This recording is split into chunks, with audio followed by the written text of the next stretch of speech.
오늘 이 본문 말씀은 우리가 지금 현재적으로 직면하고 있는 그런 문제들을 아주 있는 그대로 말씀하고 있는 거죠. 모세는 하나님의 말씀을 순종해서 바로 왕에게 나아갔습니다. 나아가서 왕이시여, 우리 히브리 백성이 절기를 지키고 하나님을 제사하기 위해서, 예배 드리기 위해서 광야로 나가고자 합니다. 보내주시오. 그랬더니 바로 왕이 이거 봐라, 아직까지 편하구나, 너희들이 이런 소리 하는 거 보니까. 그래, 너희들이 배가 불렀어. 알았어. 그래서 더 많이 학대하고 더 많이 근로 조건을 악화시키고 가혹하게 하고, 그래서 이스라엘 백성들이 그 원망이 떴어요. 이스라엘 백성들이 원망하기 시작했습니다. 아니, 하나님 말씀대로 산다며. 근데 우리는 어떻게 이렇게 현실 앞에 아무것도 아닌 것처럼 무너져 내리나? 하나님이 살아계시면 그런겨? 이렇게 묻는 거죠. 그들은 현실 앞에 무기력한 신앙의 모습을 보는 것 같았어요. 바로로 상징되는 그 현실, 그 실제적인 힘 앞에서 사시나무 떨듯이 떨었습니다. 그들이 무엇이 옳은지를 몰라서 그런 건 아니에요. 다 알았습니다. 그러나 지식이 그들의 현실을 극복하도록 만들어주지 못했어요.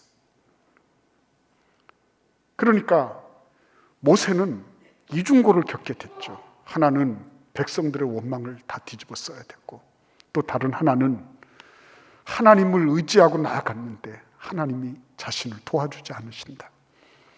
하나님에 대한 깊은 소외감을 느꼈죠. 그런데 여러분, 이중고만 느끼는 겁니까? 이중고만이 아니죠. 다중고를 느끼죠. 이루 말할 수 없는 많은 고통들이 따르죠. 어떻게 할 때? 말씀 따라 순종할 때. 나는 순종하려고 그래요. 그런데 죄악 세상은 계속 그거 막아버려요. 나는 그 길을 따라 살고 싶어요. 그런데 현실은 만만치 않은 것입니다. 그래서 사람들은 이렇게 생각하기 시작했어요. 현실은 믿음이 작동되지 않는 것이다. 믿음은 교회 안에서 작동되는 것이고, 잘 믿는 사람들에게 작동되는 것이고, 믿음은 현실에서는 작동되지 않는 치유의 법권 지역이다. 이렇게 생각하게 됐어요. 왜? 말씀대로 순종했는데 바뀌는 게 없어요. 현실에는 그게 먹히지를 않는다는 것입니다. 믿음대로 살려고 하면 할수록 더 복잡해지고, 그리고 더 어려워지는 거예요. 어떻게 하면 좋죠? 하나님께서 모세에게 어떻게 하셨습니까? 모세 부르시죠. 하나님이 이스라엘 백성 전체를 대응하려고 하지 않으세요. 모세 한 사람을 부르십니다. 그리고 이렇게 말씀하시는 장면을 우리가 보는 거예요. 우리 같이 한번 오늘 본문 말씀, 출애굽기 6장 1절 말씀을 함께 읽도록 하겠습니다. 본문 출애굽기 6장 1절입니다.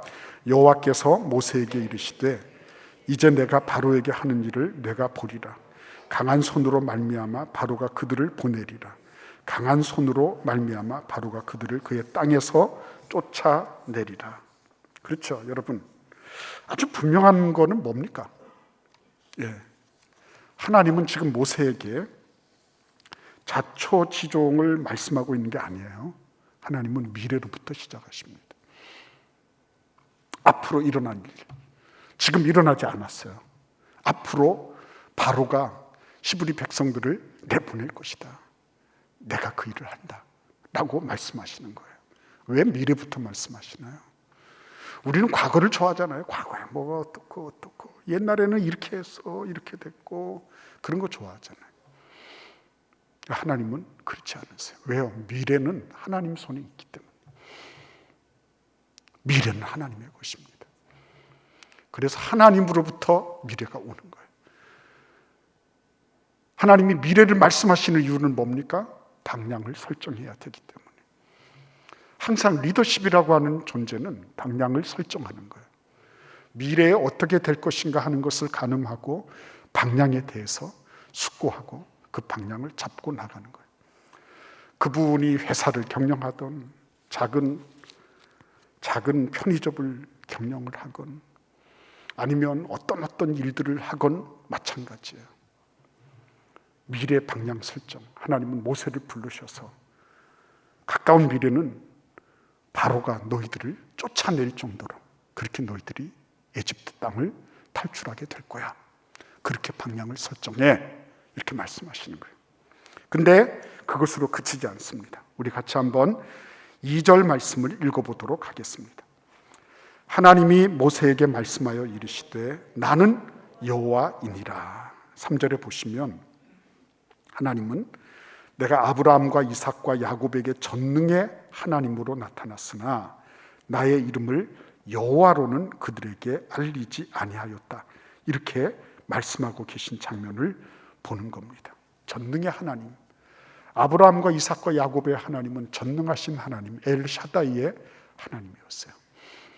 근데 그 하나님이 이제는 모세에게는 어떻게 해요? 여호와라고 말씀하시고 있는 겁니다. 출애굽기 3장 14, 15절에서 나는 스스로 있는 자니라. 여호와라고 하는 말은 우리가 잘 아는 신명사문자, 히브리어로 하나님의 이름을 말하는 4개의 단어. 그 4개의 단어를 히브리어는 원래 모음이 없으니까 모음을 갖다 붙였어요. 그래서 야훼라고 발음을 하거나 혹은 여호와라고 발음을 하게 됐어요. 근데 여러분, 이 신명사문자를 근본적으로 동사 어근이 있는데 그 동사 어근은 무엇을 의미하고 있냐면 존재한다는 것을 의미하고 있는 것입니다. 존재한다. 그래서 시편 90편 2절 말씀에 보시면 산들이 생기기 전에, 땅과 세계가 생기기 전에 영원부터 영원까지 주님은 하나님이십니다 라고 고백하는 거예요. 영원부터 영원까지, 영원 전에부터 그 영원 후에 이르기까지. 그렇죠? 이렇게 말씀하신 이유가 어디에 있어요? 왜 하나님은 당신을 엘샤다이, 전능하신 하나님으로 이렇게 아브라함과 이삭과 야곱에게는 계시하셨어요. 그런데 지금 이 출애굽을 해야 되는 이스라엘 백성들에게는 나는 스스로 있는 하나님, 여호와다 라고 말씀하시는 이유가 어디에 있어요? 이 하나님은 영원부터 영원까지 계신 하나님. 그래서 어떻다고 하는 거죠? 그 하나님이 모세의 마음속에, 이스라엘 백성들의 마음속에는 뭐가 있는 겁니까? 모세만 해도 나는 지금 40년 동안 에집트 왕궁에 있던 그 모든 것들을 빼내는데 또 40년이 걸린 거예요. 그렇다면 하나님께서 400년 동안 종노릇하고 노예 생활을 한 이 이스라엘 백성들을 하나님의 백성으로 삼으려고 하신다면 몇 년이 걸릴까? 얼마나 오랜 세월이 걸려야 될까요? 그렇죠? 근데 하나님은 천년을 하루같이, 하루를 천년같이 보시는 하나님. 이 모든 것들을 어떻게 해요? 영원부터 영원까지를 다스리시는 하나님이라고 소개하시는 거예요. 모세야, 너 다 그 부질없는 걱정이다. 네가 하나님을 모르기 때문에 하는 말이다. 하나님은 어떤 분? 하나님은 영원부터 영원까지를 다 주재하시는 분이기 때문에. 그래서 너희들이 400년이 지났건 4,000년이 지났건 그게 4만 년이 지났건 그거는 하나님 보실 때는 작은 통 안에 있는 작은 물방울 같은 거야. 그것은 저울에 살짝 얹혀있는 작은 티끌과 같은 거야. 너는 지금 하나님을 잘 모르는구나. 네가 지금 걱정하는 거, 이 강대한 애굽, 이 엄청난 철풀무와 같은, 새 풀무와 같은 이 애굽으로부터 우리가 무슨 어떤 힘으로 이 나라를 탈출할 수 있겠습니까? 이런 걱정을 하고 있을 때, 얘야, 나는 영원부터 영원까지 하나님이야. 나는 천년을 하루같이, 하루를 천년같이 이렇게 모든 것들을 영원부터 영원까지를 다스리시는 시간의 개념이라고 하는 것은 그 영혼의 개념에 비하면 이거는 정말 눈 깜짝하는 것에도 비하지 못하는 그런 미소하기 짝이 없는 거야. 그 하나님을 네가 지금 만나고 있는 거야 라고 말씀하세요. 미래로부터 출발했어요.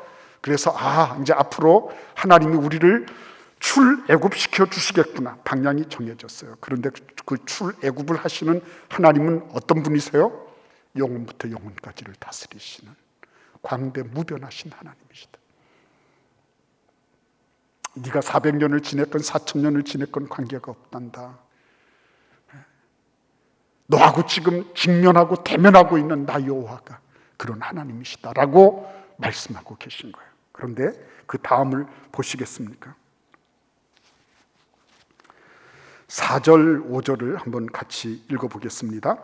가나안 땅 곧 그들이 거류하는 땅을 그들에게 주기로 그들과 언약하였더니 이제 애굽 사람이 종으로 삼은 이스라엘 자손의 신음소리를 내가 듣고 나의 언약을 기억하노라. 이 일이 어떻게 진행됐다고요? 언약을 따라 진행됐다는 거예요. 우발적으로 충동적으로 된 것이 아니라 하나님이 아브라함과 이삭과 야곱에게 약속하셨던 그 약속을 따라 지금 행하신다는 거예요. 벌써 과거로부터 결정돼 있었네요. 보니까 그렇지 않습니까, 여러분? 하나님의 약속대로 과거에서부터 하나님이 약속하신 그 일대로 지금 풀려나가고 있는 거라는 거죠. 그러니까 여러분, 이것은 말 그대로 오래된 미래예요. 오래된 미래.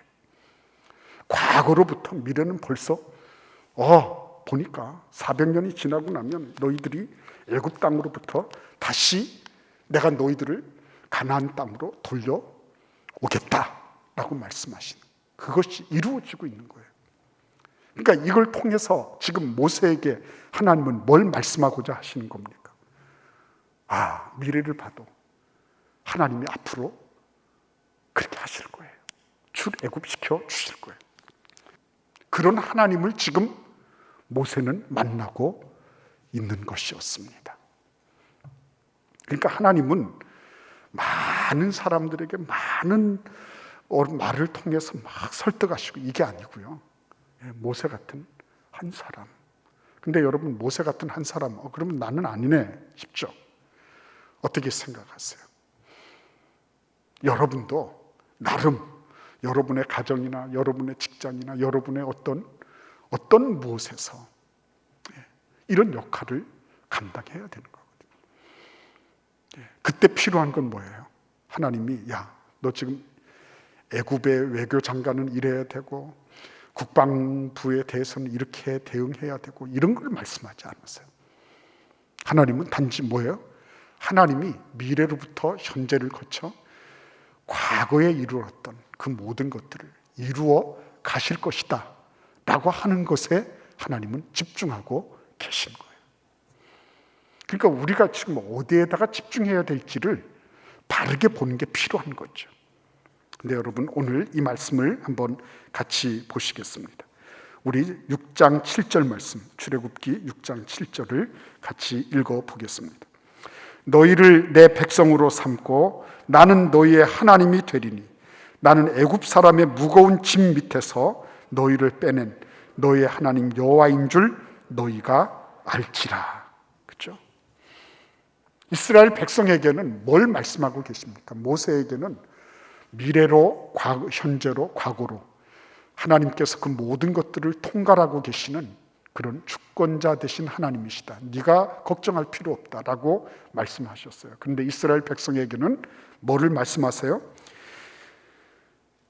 내가 애굽 사람의 무거운 짐 밑에서 너희를 빼내며 그들의 노역에서 너희를 건지며 편팔과 여러 큰 심판들로서 너희를 속량하여 너희를 내 백성으로 삼고 나는 너희 하나님이 되리니 너희의 하나님 여호와인 줄 너희가 알 것이다. 이렇게 말씀하시는 장면을 통하여 하나님은 뭘 말씀하세요? 이스라엘 백성들이 올바르게 그 의미를 해석할 수 있어야 된다고 말씀하시는 거예요. 출애굽이 막상 딱 벌어지게 되면 이거는 모세가 잘해서, 아니면 바로가 무능해서, 아니면 무슨 전술을 잘 택해서 우리가 이겼다라는 얘기가 아니라 이 모든 것들이 누구에 의해서? 하나님에 의해서 이룩된 것이라고 하는 것을 분명히 알아야 된다. 그죠? 사실을 분명히, 사실관계를 확실하게 해라. 그러나 더욱 중요한 건 뭐예요? 그것이 올바른 해석이 돼야 된다는 거죠. 이 의미가 뭐예요? 6월절의 의미가 무엇입니까? 나는 너희의 하나님이 되고 너희는 내 백성이 되고. 그죠? 6월절, 이 출애굽의 의미는 하나님과 히브리 백성 사이에 서로 계약을 맺는 거예요.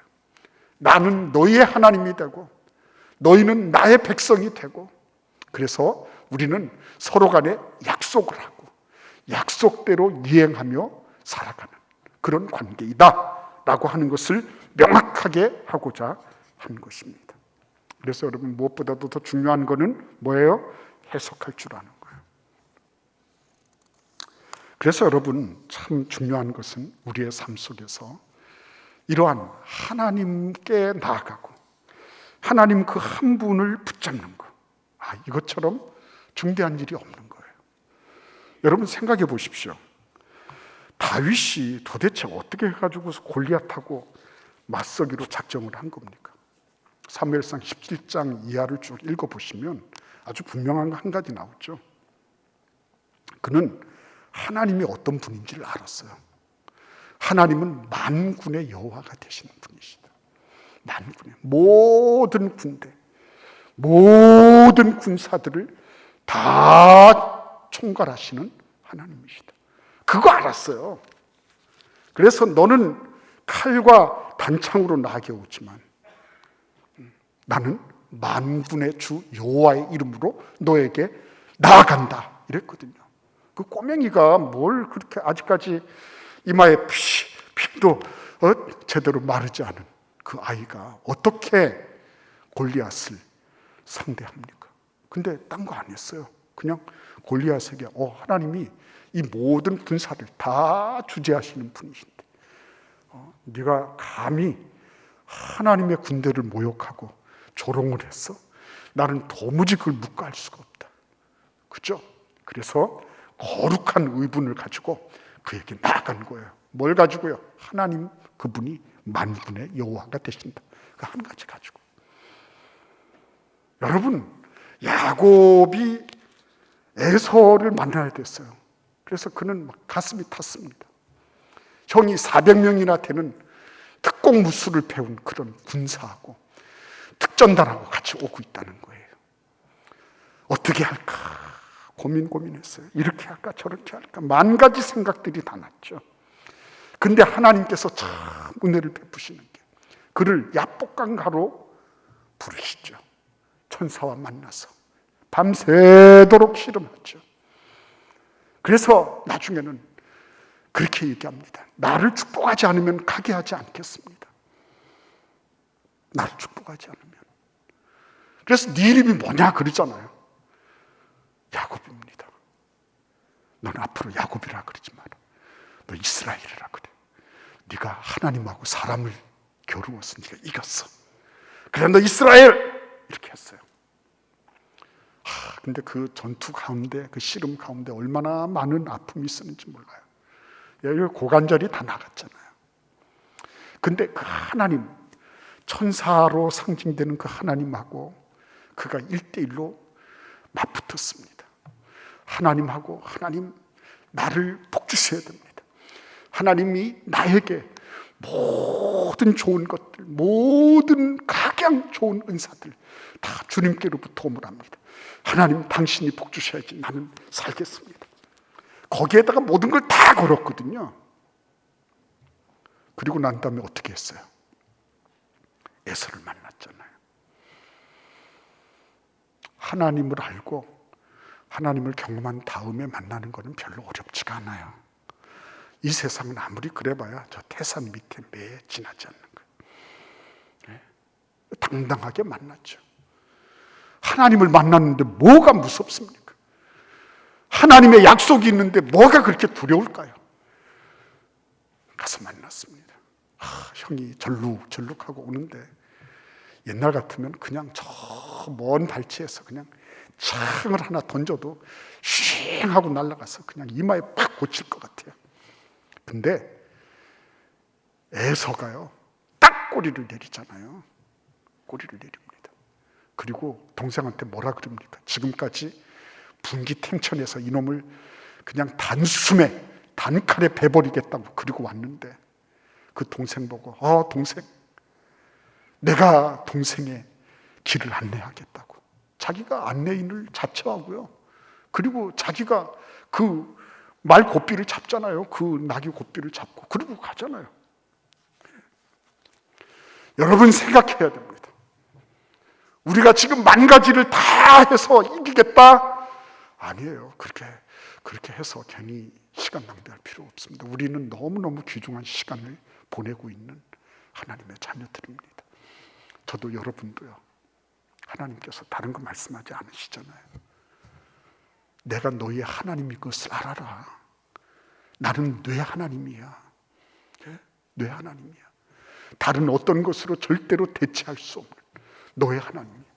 그리고 너는 다른 무엇으로도 대체 불가능한 나의 자녀야. 그래서 그 하나님과 맺은 그 언약을 따라서 이제는 어떻게 하는 거예요? 이제는 그분을 붙잡고 그분과 함께 그분의 은혜 가운데 그렇게 살아가는 거죠. 야고보서 1장 17절에 뭐라고 말씀하고 있습니까? 우리 같이 한번 야고보서 1장 17절을 읽겠습니다. 야고보서 1장 17절입니다. 같이 읽겠습니다. 온갖 좋은 은사와 온전한 선물이 다 위로부터 빛들의 아버지께로부터 내려오나니 그는 변함도 없으시고 회전하는 그림자도 없으시니라. 아멘. 그렇습니다. 온갖 좋은 은사, 온전한 선물이 다 위로부터 빛들의 아버지께로부터 내려오는 것입니다. 그 빛들의 아버지께로부터 내려오는 그 길을 우리 주 예수께서 우리를 위하여 십자가에서 다 마련해 놓으셨어요. 이제 우리는 그분에게 예수의 이름으로 나아가기만 하면 되는 것입니다. 거기에서 하나님은 모든 좋은 것들로 채워주시는 거예요. 야고보서 1장 5절에서 그렇게 말씀하십니다. 너희 중에 누구든지 지혜가 부족하거든 후히 주시고 꾸짖지 아니하시는 하나님께 구하라. 그리하면 주시리라. 하나님이 주십니다. 그분에게 나아가서 그분과 씨름하는 거죠. 그분이 우리의 삶 속에서 모든 좋은 것들로 그렇게 예수 그리스도로 말미암아 다 허락하신다고 약속하고 계신 것입니다. 그래서 우리가 지금 해야 될 일 무엇일까? 분명한 것입니다. 그 해야 될 일을 분명하고 반듯하게 감당해내는 그런 여러분과 제가 되기를 간절히 기원합니다.